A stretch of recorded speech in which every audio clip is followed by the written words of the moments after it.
folks, is we'll get started as though we're having a meeting, and if Tom shows up, we got our quorum. If not, we'll just have this as a no quorum meeting and no business really will be transacted. I don't know if we have a ton of business to consider for this meeting anyways, but let me just pop open my agenda. I want to thank you all, first of all, hanging on an extra 13 minutes. It's 5:13. We'll call the meeting to order of the Otter Creek Communication Union District. First order of business is the approval of our agenda.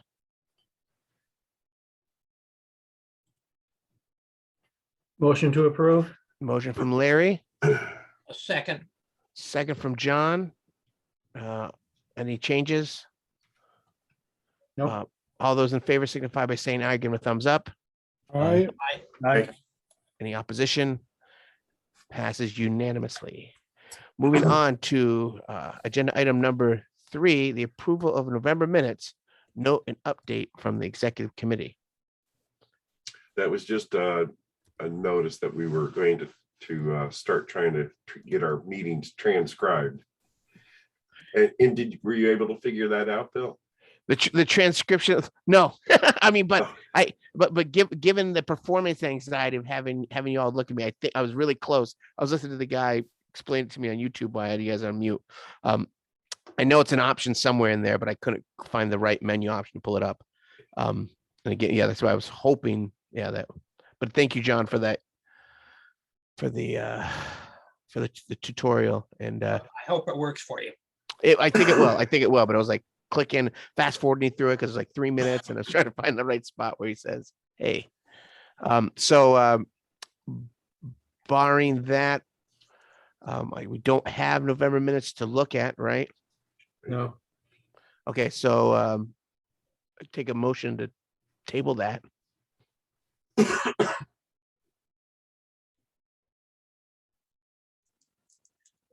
I'll make the motion. Go ahead. Table item 3 on the agenda, approval of the November minutes until they're available. Motion from John. Second. Second from Larry. Tony, whoever wants it. All those in favor signify by saying aye. Aye. Aye. Aye. Those opposed? The ayes appear to have, the ayes do have it. Motion, the agenda item number 3, approval of November minutes, has been tabled. 4, executive committee update. The status of our RFP for an ISP partner. I guess hand it over to Tony. I mean, Tony's done the lion's share of work, but we sent this off for Rob at the state to look at. And we're waiting for comments from him before we get that. He was out with bereavement, so I understand there was some time. He's back this week, right, Larry? He came back Thursday of last week. Yeah. So perhaps now a needle from us to him, just asking him where he's at with that would be great. Van, if you wouldn't mind shooting him an email. Bill, I got an email from him today. I think it was copied to you, asking us to join a meeting yesterday, but every 2 weeks. So he's got that back in his calendar for us to talk every 2 weeks. Okay. Yeah, I'm going to send him an email now, and I'll CC you and Tony on it to request a meeting tomorrow if you guys are available. Because I think we need to get on this and get this RFP out before we make liars of ourselves. I'm available till 1. You able to 1? Tony, do you have availability tomorrow? I have availability except for 1. Okay. Yeah. So I can do it before, as long as I'm done by 1 o'clock. Okay. Are So you still going to send it to everybody to look at before you send it out to vendors? yes, Yeah, totally. absolutely. Yeah, we want to make sure it's been, looked through by Rob and the attorneys, actually, potentially, but we may not. Maybe Rob will save us a trip with the attorneys, but yeah, then we'll send it out to you guys for approval or for your perusal. Okay, getting back to OCD. Item B, under executive committee update, contract with the RRPC was approved. Just we approved that at our executive committee meeting. There's been some developments since we approved the signing of the contract with RRPC that we may want to reconsider that potentially. So Amanda O'Connor, who's been our main contact at RRPC pre-Van, has put in her letter of resignation to the RRPC. Oh. Sorry to hear that. Yeah, I'm sorry to hear that too. However, it does open up the possibility of us when we go to create this, when we go to apply for H360 funding, to put out as a part of our job description for that, there is a possibility that as an independent consultant, we might be able to get her services. Who did you say resigned? Amanda O'Connor. Oh my goodness, that's what I thought she said. No. So, so she's offered up her volunteer services. She called and said, I've been willing to volunteer and help you guys out whenever possible. I really believe in this.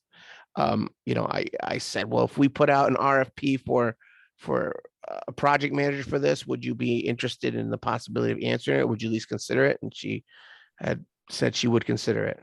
Oh. So just not that we don't love Van, we do love Van. Yeah. No, Yeah. I was heartbroken. Yeah. Yeah. And Van, when I said I was disappointed, that's no reflection on you. Oh. I liked working with Amanda, Community Issues Committee on the RRPC. Oh, yeah, no, she was excellent. And, Yeah.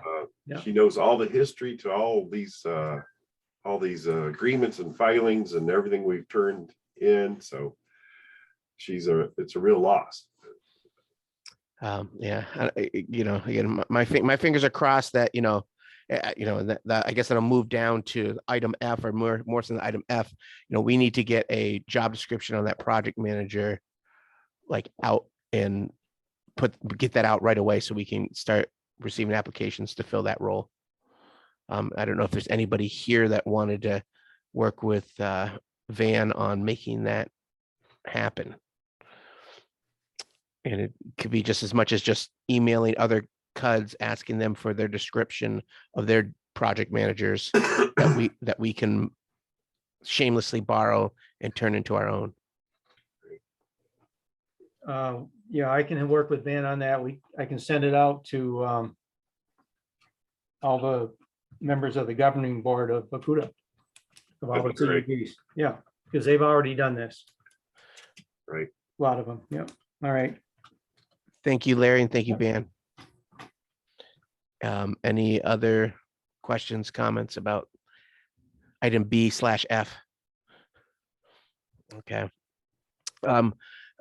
Executive committee update, letter C, discuss the need for a fact sheet PowerPoint to aid in presentations to towns about dedicating ARPA funds. I heard back from Will. He hadn't developed anything specific other than a one-page document that explains it, but leaves some questions, I think. It says basically, the problem I had with it was it says the cost to the consumer, the customers, would be reduced if the CUD had less debt. And that is nothing I think that we can say, given what I've heard from our potential partners, in that they would offer their service levels that they offer everywhere, and wouldn't make an adjustment to their bill to reflect our part of whatever cost there is, or so we have to be careful. So I sent that back to him, a question saying, am I understanding something here? Because to make that statement as a CUD who's going to become an ISP themselves and issue their own bills, you could say, make that statement, but I don't think we could. Yeah, that's an important one. So working backwards from that, as far as leveraging our money, ARPA money with a match from VCBB, the selling point was by leveraging that money up front, the cost of running the broadband to the premises would be reduced. But now going with a partner, that looks like there's no reduction that's going to come up. It is what it is as far as what they're going to charge. So yeah, that's got to be clear, because if that's your selling point to a select board, and now it may not be. Right. So it's a business model that's could get very complicated. But So anyway, that's so I It's in the thought the back. idea was, and what I thought the RFP says is that we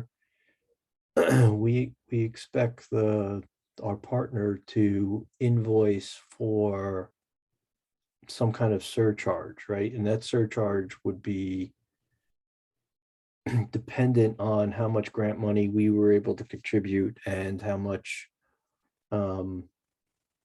how much we would be able to contribute, right? Whether that came through grants, loans, whatever, ARPA funds. And so maybe I'm missing something, but I thought we were covered. I don't remember the I'll take a look, Van. You raise a good point. If I'm operating under a different assumption than what is reality, then we need to make sure it gets reflected in the RFP and et cetera. Yeah, that'd be great. And to add to the confusion, or just my understanding of this is that like our ideal world, and like I think what we all have been sort of striving for, is the fact that we don't want to bond. If we can't, and we're gonna have to make this sort of clear to our partners that like we're not in the interest or position necessarily even to bond for this money. So like we've got to make these grants work, whatever out there, the NTIA, if we got to go Northern Regions Borders grant, if there's, the money we're going to get from the state this year and next year, coupled with our pre-construction, like that's it. So they're going to have to make this work if they want to partner with us. So, I mean, we sort of leave open the idea that if we had to build that, but I mean, I don't know if we can even get those funds or bond for those funds without anything to bond against, the Right. backbone that they sort of own anyways, or would sort of own anyways. So, I mean, and I think certainly between Hotelco and Consolidate, anybody else that would answer, like we've made it clear to them in multiple meetings that that's sort of the position we've taken, and answering this RFP, and as we're spelling this out with our RFP, and we talked to Rob about this, saying like we want to make sure they know that like this is our best offer at this point. What are you going to come at us with? So the ARPA funds from a municipality, and then say you get a matching grant from Vermont Community Broadband Board, what do we tell a select board as to where these funds, the ARPA plus the match, they're going to, in this case, Otter Creek CUD? There's no mechanism or guarantee to come back and say that money, your ARPA money and the matching funds are going to stay in your town. There's no way we can, I mean, if they ask that question. And that's where I got to. It's an aggregation of benefit. I mean, I cannot imagine trying to develop a billing system that says, oh, you're in Goshen and you're in Chittenden, your bill, your price of your service per month would be different and calculated this way because Goshen gave ARPA and Chittenden didn't. It would just get muddled very quickly. So as part of the presentation to a select board, when they ask that question, you basically are going to say that the ARPA funds and the matching funds are going to Otter Creek CUD. And stop there. And stop there. Yeah. Yeah, okay. I like that. And then Southern Vermont CUD is, to my knowledge, going the same route that we are. I think they've already contracted. I could be wrong with Consolidated. Is anybody check into that and see where they are, or? I have not. I know that they wrote the NTIA grant together. And so that coupled with their ARPA funds that they're allocated, I'm assuming that they've come close to enter contract. I can reach out to Southern Vermont. The last email I sent to them, and they never responded, but asking for their copies of their grant application. I ended up having to get those from Consolidated. But I could send another email out to them down there and see if they'll respond saying, do you guys have a contract yet? I haven't seen anything in the news, but I haven't been combing through the Bennington news either. Yeah. If we get a moment with Rob, we can also ask Well, there you go. Yeah. if he has a contract or if that's public. I can't imagine it's not a public document. He'll know. Okay. Any further? Yeah, I was just gonna add to this ARPA deal here with the select boards. If people press that and ask, my opinion is whatever you give is going to be far less than what it would even cost in your town alone. So I would just explain to my select board indirectly, yes, the money is going to Hubbardton. Believe me, I mean, it's millions of dollars that is required to build this type of thing out. So I mean, select board should rest assured that the money is going to end up indirectly in the town anyway. You understand what I'm saying? I mean, you're contributing to something that is much more significant than what you're contributing. If you were contributing money where you said, oh, I want to pay Hubbardton's, part of it, then they could get specific, say, well, we want to make sure that the millions of dollars goes to this town. But that's not, I don't think that's really what's happening. You know what I'm saying? So that's the way I look at it. Yeah. The That makes sense. buzzword is leveraging, and that's what they're telling select boards now. If you take $25,000 and you can get leveraging from VCBB or a federal program, and all of a sudden you just doubled your money. That's going to happen. So that's important now. Yeah, that's a really good point with the leverage aspect, because which reinforces what I just said. You need so much more than just, what's being contributed. So it's really like a matching thing, which is a great deal. Right. Exactly. Yep. All right. So we'll get some more clarification from we will find out about that contract from Rob, and we'll get some more clarification on our selling point. But it sounds like leverage the word leverage to your advantage and approaching your select boards, and work on a one sheet that we can use to guide those conversations. So I looked in the RFP just for everybody's information, and I don't see it. So, Van, you were correct. So. Didn't remember anything about that. All right, moving on. Let me go back to my appointment and reappointment of board reps. So this came up at our executive session about the appointment and whether or not we're within our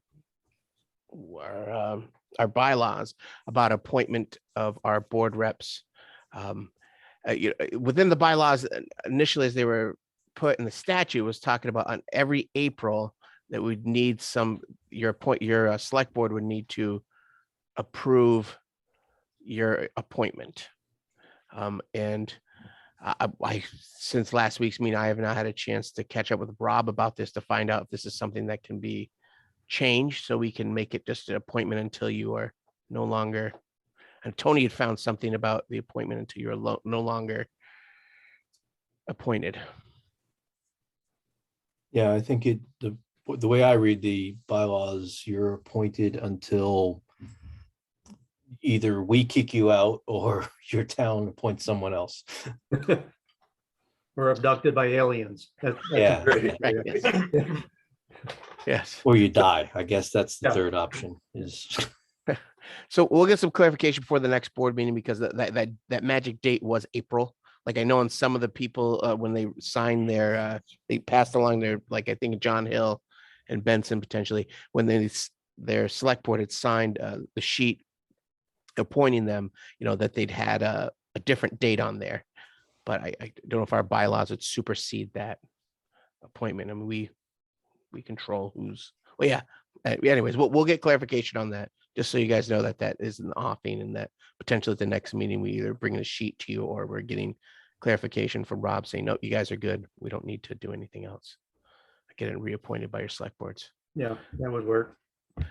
Using Zoom to transcribe meetings. We know how that went this time. We're getting really close, folks. The technology is just about there without having to spend. Jackie discovered that, Zoom wanted to require you to get an enterprise account of at least 10 copies of Zoom to provide some real-time transcription services. But it sounds like there's a workaround with their closed captioning. It creates a file. Do I have a copy of it open? I don't have a copy of it open. But Did you keep it?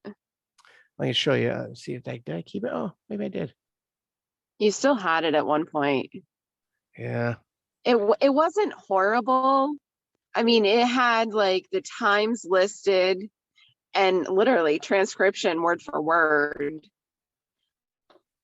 So, I mean, I think if somebody has the time to really just kind of put a heading at the top of, convert the file to a Word document, put a heading at the top of, Otter Creek with the date, meeting date, and post it, we should be covered. As long as we reiterate who's doing the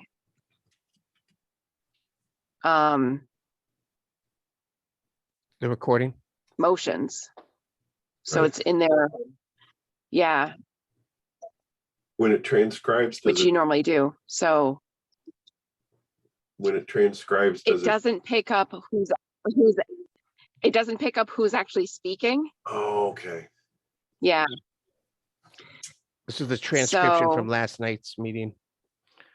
And it's, at 35, 35 seconds, 36 tenths. Somebody said, and it's one of the most intentionally and encouraging aspects I've seen in meetings I've been put. So anyways, like again, it's going, and it's fairly accurate. We had somebody in our meeting last night whose name was Muriel that he kept calling Mario occasionally, but other than that, it was, I mean, word for word what was spoken at the meeting. So That would be helpful. okay. Right.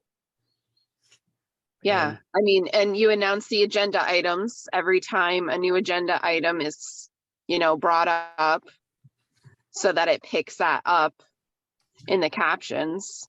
Right.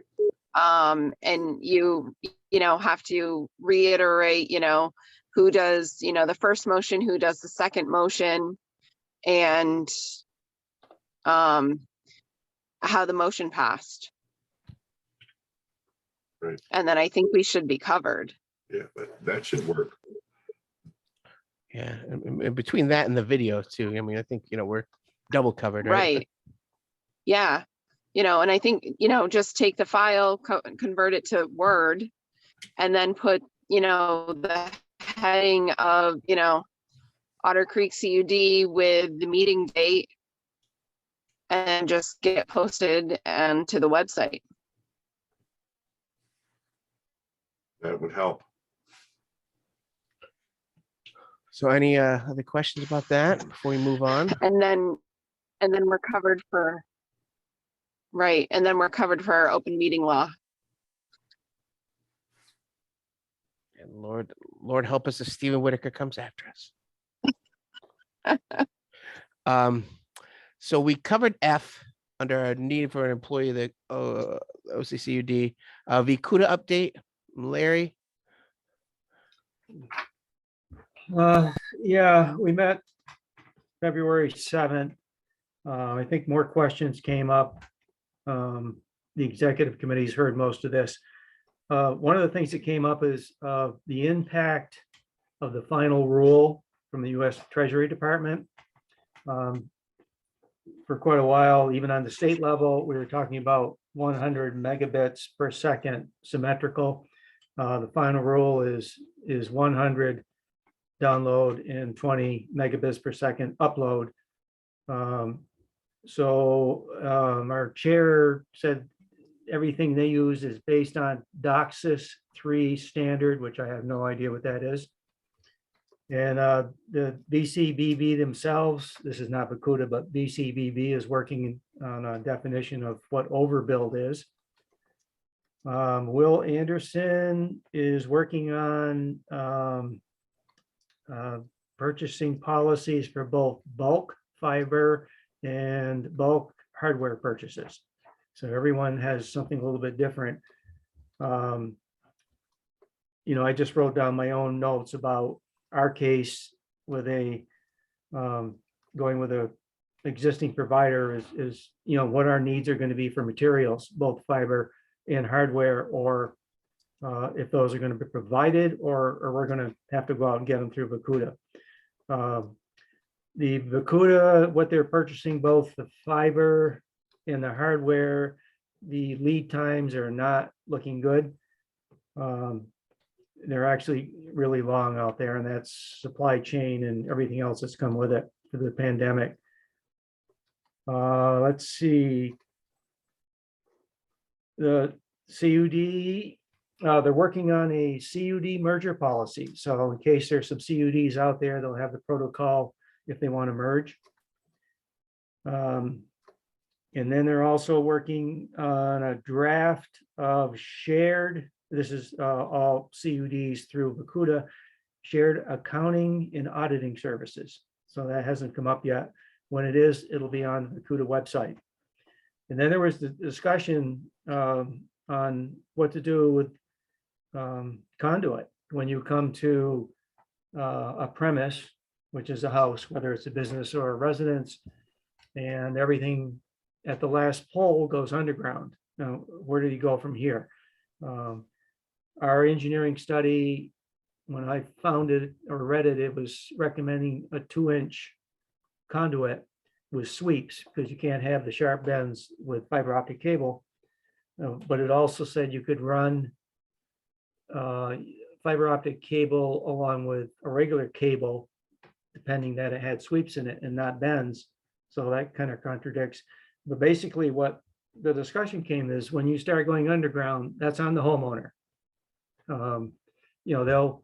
They'll run the cable if you have the conduit, but it's on you to run the conduit. And then the question came up about what about developments where you come to a big development and everything's underground?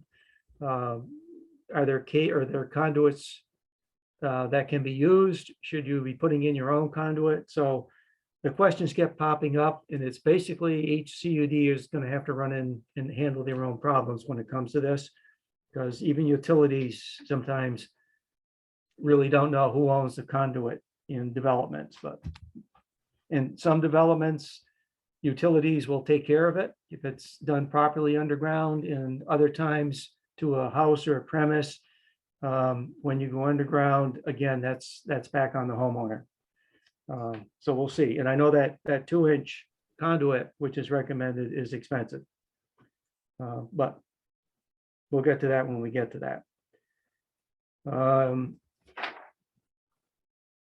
Yeah, I think that's it from VCUDA. Thank you, Larry, and thank you for, again, attending those VCUDA meetings. You should be paid for that. No, they're entertainment. Any questions for anybody? Moving on, we got a VCUDA update, grant updates. I guess I can give quick grant updates, right? Just H360 we can apply for pre-construction. That's And open. It's still open. It's held for us. But we want to start applying for that. That's going to be maybe a piece too of some of that funding that we can include with our RFP, that some of those pre-construction monies can also be used to offset some of their pre-construction costs as well. But we want to save a chunk of money for our program, our project manager. And there's other grants that are, other grant programs that are coming out. I think for us going forward, we're gonna, whoever we end up with a partner or partners, it will behoove us to use their resources and our resources to apply for those grants together. And a lot of those programs do allow for that, for helping us with funding. And then new member recruitment. I don't think we need any more of them. Well, I don't know, maybe we do. We only got 7 here tonight for our non-meeting meeting. And then other business, anything you want to bring up in other business? Seeing none, confirm our next meeting, third Wednesday next month. Second, March 16th. March 16th, and the second Wednesday will be the executive committee meeting. Anyone want to make a motion to adjourn our non-meeting? Motion to adjourn. Second. All those in favor? Aye. Aye. Aye. Well, thank you guys for joining us for the update. This will be posted. We'll post it with no quorum and just